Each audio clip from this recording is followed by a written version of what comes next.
It was the kind of place you only hear about in whispers, where the land holds secrets and the wind seems to carry the voices of the forgotten. The town of Centriia, once a bustling community, now lay abandoned, left behind by time and tragedy. But deep within the overgrown woods and crumbling buildings, something darker remained. The first sign something wasn't right happened late one afternoon when Chris, a seasoned urban explorer, arrived at the edge of Centriia's decaying borders. He had heard the rumors the town had been left to rot since the fire that tore through the coal mines nearly 60 years ago. The fire, still burning beneath the earth, had trapped its people, and in the years since, no one had dared return. Yet, for reasons he couldn't explain, Chris felt drawn to this forsaken place. Maybe it was the mystery of the fire that never went out, or the unsettling reports of people who claimed to have seen figures moving through the fog. He was determined to uncover the truth. Walking through the ghost town was like stepping into a nightmare. The houses, stripped of life, sat like hollow shells windows boarded up, doors ajar, and the weight of their silence pressing down on Chris's chest. As he moved deeper into the town, he noticed something strange. The air felt thick humid, even though there was no sign of rain. And then, he heard it, a soft murmur, almost like a whisper riding the wind. He paused, heart racing, but there was nothing, just the quiet stretch of abandoned streets.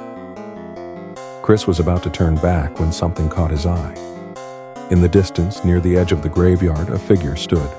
A man, tall and gaunt, his face hidden by a dark hood. The figure didn't move, it simply watched. The chill in Chris's spine was immediate. He squinted, but the figure was gone. He rubbed his eyes, thinking it was just his mind playing tricks. But it was a woman's voice, weak and distant, but desperate. Chris's heart hammered in his chest as he ran toward the town's edge, desperate to escape the oppressive atmosphere that was beginning to suffocate him. He could barely see the exit through the fog, but the sound of footsteps behind him, footsteps that weren't his own, made him run faster. He reached the edge of the town, his breath ragged, just as he felt a cold hand brush the back of his neck. Turning sharply, he saw nothing. But the hairs on his neck stood on end. Then, as if on cue, the whispers stopped. In the stillness, Chris knew that the dead weren't just a story. They were here, and they were waiting for something. Just before he crossed the threshold and into the safety of the woods, he looked back one last time. The cemetery was empty, save for the stone markers that now seemed to glow in the moonlight. But something was different. One of the graves, once unmarked, now had a name. Thomas Blackwell, it read, carved deep into the stone, and just beneath it, a second inscription, the last of the living. As the whispers returned, louder this time, Chris stumbled backward into the woods, the chilling realization dawning on him. Centriia wasn't just haunted. It was a place where the living and the dead were trapped in a never-ending nightmare. And as he turned to flee, he heard a voice, faint but unmistakable. "You shouldn't have come here, Chris." The woods around Centriia seemed endless as Chris stumbled through the thick fog, his mind reeling from the sight he had just witnessed. He had been to ghost towns before, even spent nights in places that were said to be haunted, but this was different. Something about Centriia felt like a prison, not just for the living, but for the dead. As he moved deeper into the woods, the whispers grew louder, more insistent, as if the town itself was calling to him. Chris had barely gotten a few miles from the town when his phone buzzed. He pulled it from his pocket, his hands shaking, and saw a message from his friend Tom. "You okay? You look like you've seen a ghost." Chris stared at the screen, his heart pounding. He typed back quickly, "You have no idea. Get out of Centriia now. Don't ask questions." He wasn't sure if it was the fear or something else that made him press send. The darkness around him seemed to press in tighter with every passing second. His phone screen went black. He tried to shake it off, but something wasn't right. As he moved through the trees, the familiar sounds of the forest, the rustling of leaves, the chirping of insects faded. Instead, all he could hear were the whispers. They were close now, just behind him, breathing down his neck. He looked over his shoulder, but no one was there. Suddenly, he froze. through the thick trees, he saw something he couldn't explain. It was faint at first, but then the figures appeared, just like before, the same ghostly shapes gliding through the forest. But now they were closer, much closer. Chris stumbled backward, tripping over a root, but he couldn't tear his eyes away from the figures.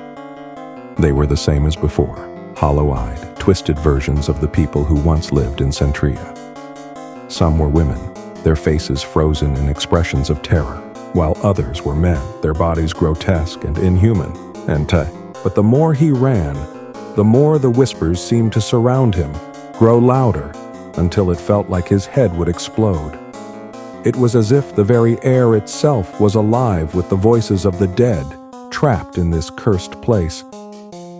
Finally, after what felt like hours of running, Chris burst through the tree line and found himself standing at the edge of a cliff that overlooked the town.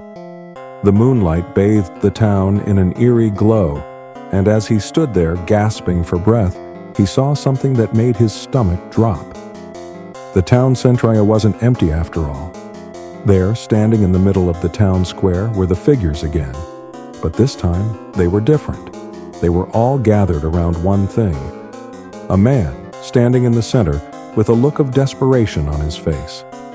It was Thomas Blackwell, the name on the gravestone he had seen earlier, and he was looking straight at Chris. Before Chris could react, the ground beneath him began to tremble. A low, guttural growl filled the air, and the fog rolled in even thicker than before. As the figures in the town began to move toward him, Chris's heart raced. He couldn't outrun them. He couldn't escape. And then, as if from nowhere, he heard it loud and clear. "You shouldn't have come here, Chris." It wasn't just a voice. It was a command. And then the world went black. But the more he ran, the more the whispers seemed to surround him, grow louder, until it felt like his head would explode. It was as if the very air itself was alive with the voices of the dead, trapped in this cursed place. Finally, after what felt like hours of running, Chris burst through the tree line and found himself standing at the edge of a cliff that overlooked the town. The moonlight bathed the town in an eerie glow, and as he stood there, gasping for breath, he saw something that made his stomach drop. The town Centriia wasn't empty after all. When Chris regained consciousness, he was no longer standing at the edge of the cliff, looking at Centriia. Instead, he found himself in an unfamiliar room with no windows, no doors. His body felt heavy, like he was lying in a place that was too close to the dead, too far from the living. A faint blue light flickered in the distance, and the air was thick with the scent of mildew and dust. His mind was foggy, struggling to piece together what had happened. But one thing was clear. He was trapped. The sound of distant footsteps echoed in the room, followed by the unmistakable murmur of voices. As he slowly sat up, a shiver ran down his spine. The voices weren't coming from anyone he could see. They were coming from inside his own mind. Their words were muddled at first, but then they became clearer. "He's waking up. He found us. He's not leaving." Panic surged through him. Chris tried to get to his feet, but his legs were weak. He stumbled forward, his hand brushing against cold stone walls. There was no exit, no escape route, just an endless loop of whispered voices, each one louder and more frantic than the last. The realization hit him then. He wasn't just trapped in this room. He was in the town itself, in a place that shouldn't exist, and worse, he was never meant to leave. The walls around him seemed to pulse with life, the air vibrating with an unnatural energy. As he struggled to steady himself, the floor beneath him shifted, and the shadows seemed to grow, twisting into the forms of those lost souls from Centriia. They loomed over him, their faces contorted in anguish and rage. He tried to run, but his legs wouldn't move. "We told you not to come," a voice whispered so close it felt like it was in his ear.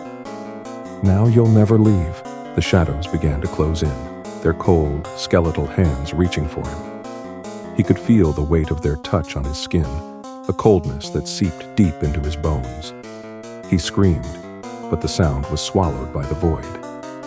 As the figures pulled him deeper into the darkness, he caught one last glimpse of light, a flash of the town, of the graves, of the spirits trapped there, and in that moment, he understood the truth.